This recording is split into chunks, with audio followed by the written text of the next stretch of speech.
At yun na nga, nandito na naman kayo sa vlog ko. 3 minutes lang to, di ka maiinip, siguraduhin ko.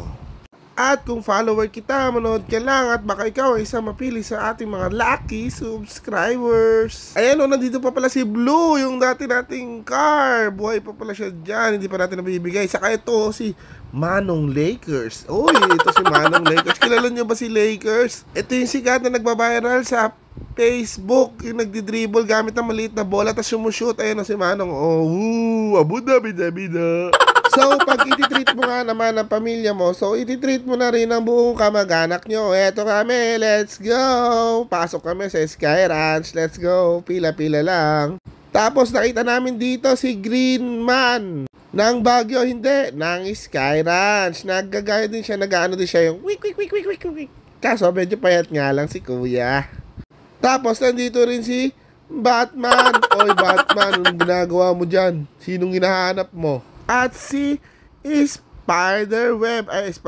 Hindi, este yung spider niya nasa baba. Ay, tapos yung dalawang Iron Man. Iron Man ba yun? Basta ewan. Andito din si Madame Web na marami ng pagod. Saka si Thor Tangtalong.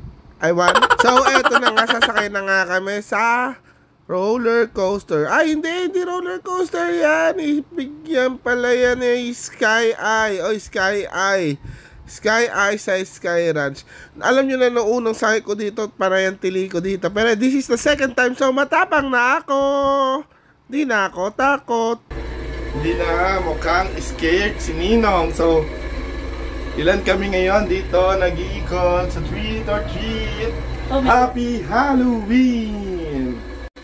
Come on baby, di na ako takot sa'yo baby. Hindi na ako na-scared. Nung una scared ako eh. Bakit scared? Ano talaga siya?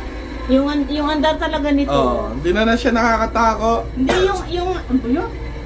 Taas na ito eh, man. Hindi, yung andar nito, Hindi, para tayong umakyat lang sa hotel, nakaka-scared na siya. Sinadya na siya na ganito kabagal kasi hindi naman ito pwede na mabilis eh. Kasi malaki ito eh. Hindi ako natatakot. Mukha ba akong takot? Paano kung bumalas yan? Aba, huwag ka naman magsalita ng ganyan. Praise the Lord, hallelujah, amen. Diba? Paano kung bumalas to? Paano ang buhay na? Huwag kang ganyan magsalita. Paano na tayo? Ayan guys, ang taas na namin guys. We are at the top of the world. Para lang kami sumakay sa airplane. Hindi na siya nakakatakot for the second time around, guys. Ang feeling naman nito, kala mo naman nakasakay. Oh, ang ganda na ng view, tinan mo. Kala mo nakasakay na. Yung ang ganda na ng view. Hindi kita. Hindi nila kita. Hindi masyadong kita. Ang ganda na ng view, guys, oh. Ang ganda ng view. Eee, kinikilig. Kinikilig yung lola nyo. Ayan, ha. Kinikilig. Gusto mo mag-tiktok pa tayo? Mag-tiktok pa tayo? Huwag mong galawin. Tanga talaga to. Huwag mong galawin at nasa tuktok tayo. Ay, oo nga. OMG, ito na! Nandito na sa dulo! Kasi nasa tuktok kami, so relax lang kami. Nagpapawis yung kamay ko? Ginagalaw mo kasi.